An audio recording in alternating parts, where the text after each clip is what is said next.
Guys, Jigsaw, 710 watts na, 580 pesos lang. Naka 3-3 sale sila ngayon. Tara, i-unbox natin. Ito yung budget Jigsaw, corded type, may libreng blade na, pwede sa kahoy, plastic at manipis na bakal.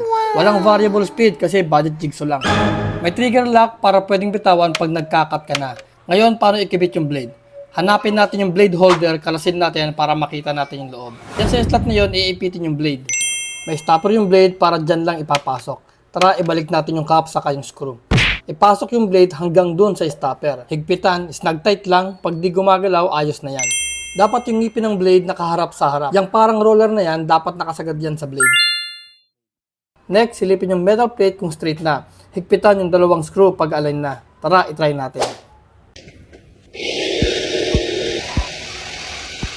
Sa halagang 500 plus, solid na budget tool na to. Magaan lang siya sa kamay, okay na pang DIY sa bahay. Huwag kang bibili ng di mo kailangan. Pero nanonood ka, ibig sabihin kailangan mo to. I-check out mo na andyan sa yellow basket. Sa pagbili ng power tool, hindi naman kailangan quality agad para makapagsimula ka. In fact, kung occasional DIYer ka lang naman at hindi ka naman yung tipong bumubugbog ng power tools, okay na okay sa'yo yung mga gantong OEM lang. Hindi mo agad kailangan yung pinakamatataas na brand, no? Yung talagang pangsunugan na halos 24 hours nagtatrabaho. Ang mahirap kasi sa atin, lagi nating ini-stress out yung quality, yung brand, hanggang nagko-compromise na lang, hindi na natin nasisimulan yung gusto nating simulan. Ang mahalaga, makapagsimula ka.